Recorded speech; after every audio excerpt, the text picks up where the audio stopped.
और हमारे इष्ट देव कौन है इसमें, जैसे मारांग बुरु। हाँ। मारांग बुरु हमारे पिता के समान है, वही हमारे गुरु भी हैं। और माँ पार्वती जो है, मान लीजिए कि जहर आयो मारांग बुरु की पत्नी, उसी को जो है, यही माँ और पिता हमारे इष्ट देव हैं।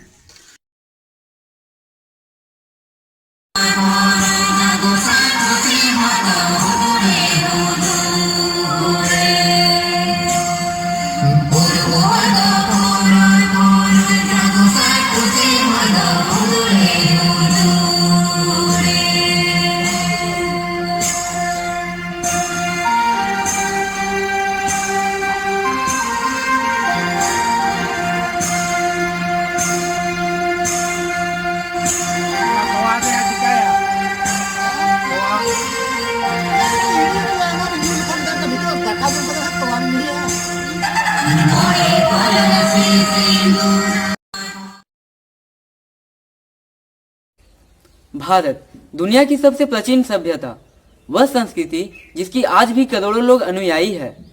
इस बात की साक्ष्य इसी से हो जाती है जब पूरी दुनिया 2020 में कोरोना वायरस से जूझ रही है और सभी लोग हमारे संस्कृति के तौर तरीके को अपना रहे हैं।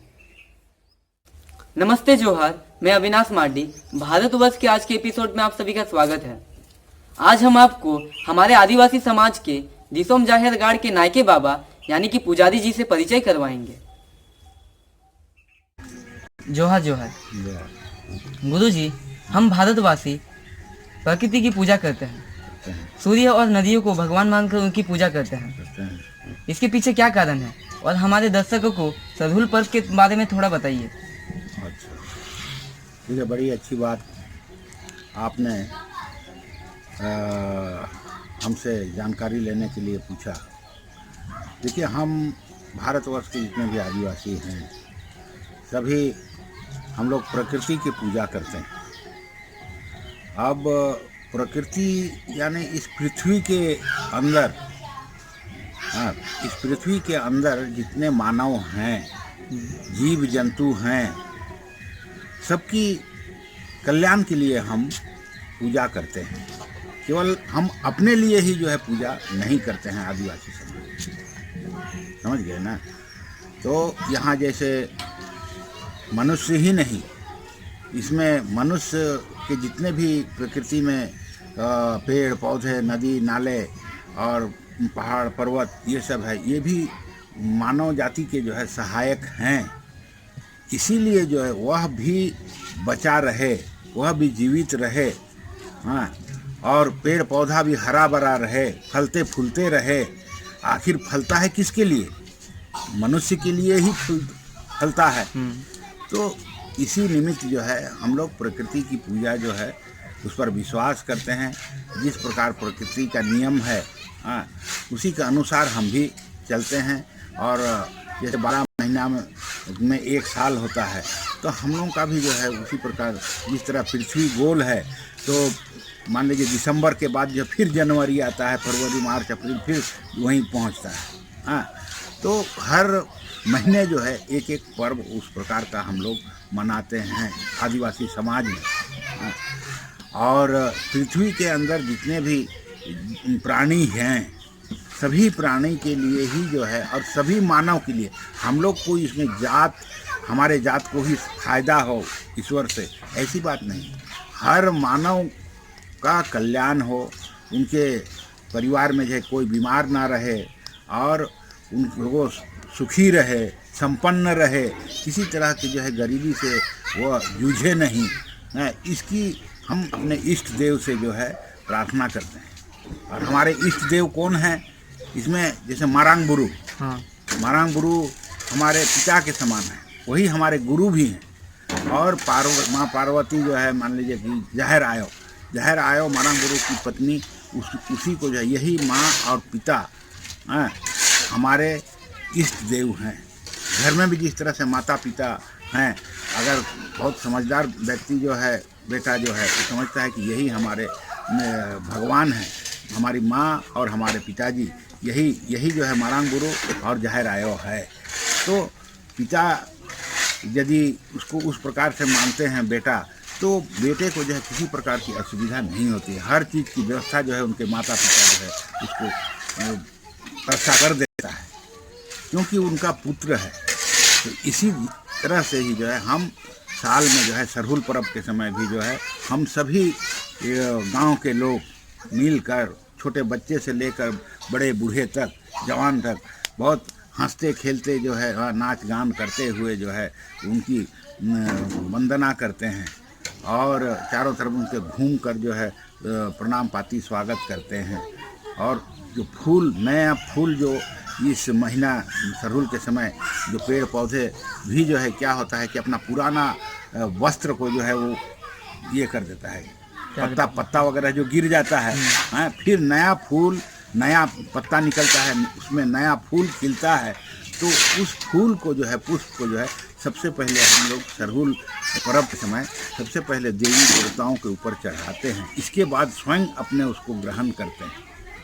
फल भी उसी प्रकार से, फल पहले हम नहीं खाते हैं, हम लोग पहले इष्ट देव को चढ़ाते हैं, इसके बाद ही नया फल जो आता है साल में एक बार, तो उसको पहले इष्ट देव को चढ़ाते हैं, वह पहले उस फल को खाता है, इसके बाद ही फिर हम लोग ग्रहण करते हैं। धान भी उसी तरह से, जैसे धान की खेती करते हैं, धान पकता है तो धान का जो शीश है वो उसका ये सत्तू बनाकर और धान का शीश ये करके हम लोग जाहिरा स्थान में उसको पहले देवी देवताओं के समक्ष चढ़ाते हैं कि यह नया धान है, नया आया हुआ है, तो इसको जो पहले आप ग्रहण कीजिए, इसके बाद फिर हम लोग। तो इस प्रकार से जो है हमारा प्रकृति का नियम जिस तरह से कहता है उसी अनुसार हम नदी नाले को भी, नदी भी ना सूखे, वह भी जीवित रहे, हर समय वो छलाछल बहता रहे, पेड़ पौधा भी जो है वो हर समय समझ लीजिए कि जीवित रहे, सूखे नहीं, पहाड़ पर्वत भी वह ध्वस्त ना हो। अभी तो बहुत सारा ये सब ये करते हैं, पहाड़ को ध्वस्त करते हैं, टेंडर दे देते हैं, ये करते हैं, गिट्टी चिट्टी बनाते हैं, लेकिन पहाड़ पर्वत भी जो है।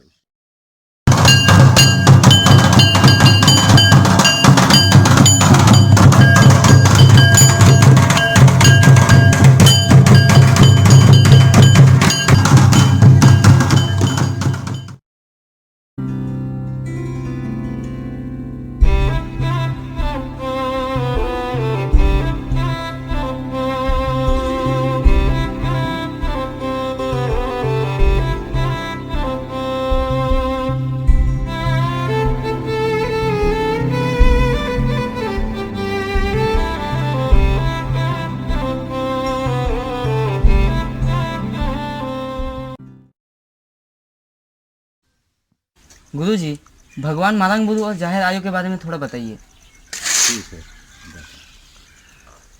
आदिवासी समाज में जो है मारंग बुरु और जाहिर आयो वही हमारा इष्ट देव है और उनके देख रेख में ही यह समाज बढ़ा है, पला है।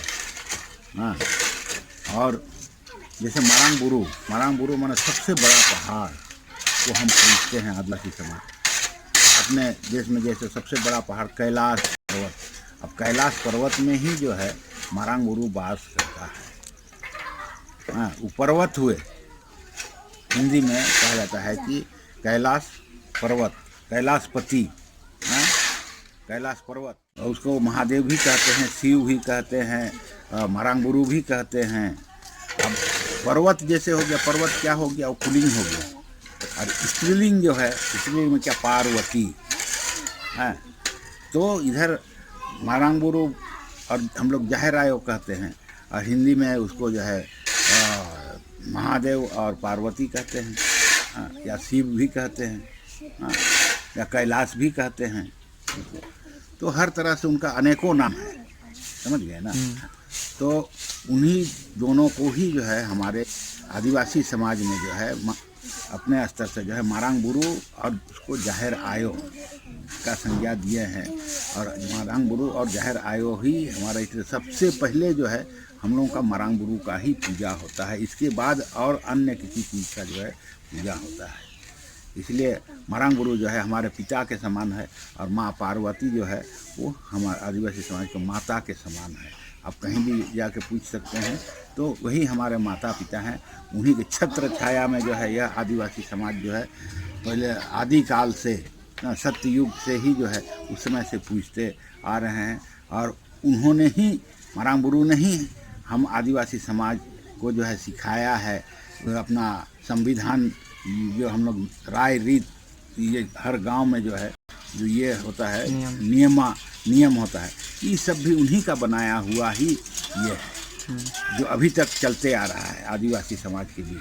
ये माझी परगना हैन तेन और तो ये समाज को जो है एक प्रकार से गांव को जो है गांव में मैंने अनुशासित शासन चलाने के लिए जो है ये सब चीज़ मारांग बुरू के द्वारा ही ये किया गया है।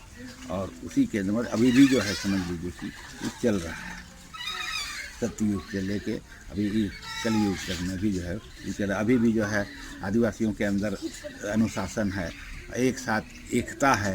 एक साथ पूजा करते हैं, एक साथ किसी भी परिवार में, गांव के अंदर किसी भी परिवार में यदि दुख हो जाता है, कोई मर जाता है, तो पूरा गांव जो है उसके ये में जो है विलाप करता है। जब खुशी होता है तो क्या है कि गांव में कोई शादी घर होता है तो सब पूरे गांव के छोटे बच्चे, महिला, पुरुष, सब बूढ़े सब ही जो है खुशी मनाते हैं। तो ये आदिवासी समाज में एक प्रकार का एकता की भावना। पूजा भी करते हैं तो पूजा में सरहुल पर्व में देखे ही होंगे, सब मिलकर जो है नाच गान करते हैं, हंसी खुशी करते हैं। और उसी तरह से जो है नायके बाबा से जो है उन लोग पूजा के समय फूल मांगते हैं। फूल मांग के पुरुष जो है कान में लगाता है, और साल का फूल, महुआ का फूल, ये सब को जो है कान में लगाता है पुरुष, और महिला जो है अपनी जुड़ा में जो है। गुरुजी, पूरी दुनिया में त्राही त्राही मची हुई है। कोरोना वायरस से लेकर नई नई बीमारियां हमारे देश में आ रही है, तो इसके बारे में आप क्या बताना चाहेंगे? बीमारी तो आ ही रही है, अपने देश में भी बीमारी फैल रही है। लेकिन ये क्या है कि पूरे पृथ्वी में ही जो है यह वायरस जो है फैल रहा है। तो ये प्रकृति के साथ मजाक करना, छेड़छाड़ करना प्रकृति का, वो उसी का यह कारण है। समझे, कोई अपने को ताकतवर बनाने के लिए जो है तरह तरह का ये बना रहा है। अब इससे क्या है कि वो चाहता है कि हम ही केवल बचे रहें और लोग जो है मर जाए। इस प्रकार का ये सोच कर जो है इन लोग कोरोना वायरस का भी जो है ये हुआ है। जैसे चाइना से ही प्रारंभ हुआ, चाइना में भी बहुत सारे लोग मारे गए। तो उस चाइना भी सोच रहा था कि सबको जो है इसी बीमारी से जो है सब खत्म कर दे, हम राज करें। तो प्रकृति का जो है छेड़छाड़ करना ये उचित नहीं है। प्रकृति तो आपको उस प्रकार का जो है कोई छेड़छाड़ नहीं कर रहा है। लेकिन आप मनुष्य होकर, बुद्धिजीवी होकर आप इस पृथ्वी के साथ जो है मजाक कर रहे हैं, छेड़छाड़ कर रहे हैं। पृथ्वी को जो है आप अनेक प्रकार से शोषण कर रहे हैं। यही सब कारण है। पहले तो ऐसा नहीं होता था कहीं भी। अगर अधिक भ्रष्टाचार, पाप ये हो जाता है तो फिर उस प्रकार से बहुत सारे बीमारी भी उत्पन्न होता है कि मनुष्य जो है अब प्रकृति की रक्षा करना नहीं चाहता है। तो पृथ्वी भी, ये प्रकृति भी जो है मनुष्य का रक्षा क्यों करे? इसीलिए इस त्राही मचा हुआ है। अभी एक दूसरे के साथ अच्छा संबंध, अच्छा व्यवहार, अच्छा ये रहना चाहिए, जिससे क्या होता है कि हम भी पृथ्वी को माने, ये प्रकृति को माने, इसके साथ छेड़छाड़ ना करें। जैसा प्रकृति बना हुआ है वैसा ही बढ़िया से रहे, फले फूले। तो अगर हम छेड़छाड़ करेंगे तो वो भी छेड़छाड़ करना क्या छोड़ेगा? वो भी छेड़छाड़ करेगा आपको, मानव जाति को, पशु जाति को, सबको जो है वो भी मारने का कोशिश करेगा। जी नहीं, तो ये इस प्रकार का ये है। इससे थोड़ा हम बहुत देश के लोग पहले बहुत अनुशासन था, छोटे बड़े को मानते थे। लेकिन अब तो वह चीज़ भी नहीं। अब जिस तरह कोरोना वायरस ये हुआ तो पुरानी संस्कृति में हमारे देश के लोगों को जो है बताया जाए कि आप हाथ मत मिलाइए, गले मत मिलिए, आप दूर से ही जो हम लोगों का प्रणाम पाती है। जिस तरह से भगवान को भी हम प्रणाम करते हैं तो दूर से जो है हम हाथ जोड़ के प्रणाम करते हैं या फिर माथा झुका कर जो है प्रणाम करते हैं, लेकिन उससे तो सट के तो हम नहीं ये करते हैं या हाथ मिलाते हैं भगवान से, नहीं मिलाते हैं। तो हमारे पुराने पद्धति में ही जो है वह अभी हम पृथ्वी प्रकृति जो है हम लोगों को धीरे धीरे जो है वह शिक्षा अभी भी जो है दे रहा है, समझे। बीमारी इतना है 1 मीटर की दूरी से जो है आपका जीवाणु जो है आप में प्रवेश कर जाता है, हाँ? तो यही है कारण, इससे थोड़ा हम लोग सावधान रहें और हम अपने पुराने समझ लीजिए कि अनुशासन और जिस तरह से हम भाईचारे के साथ पहले रहते थे, प्रेम भाव के साथ, हाँ, तो उस प्रकार से जो है अनुशासन का पालन करते हुए और एक दूसरे का चचा भतीजा मामा भगना ये सब का जिस प्रकार से रिश्ता है उस रिश्ता को हम बनाए रखें तो क्या होगा, किसी प्रकार की जो है फिर बीमारी भी जो है आप तक नहीं पहुँचे।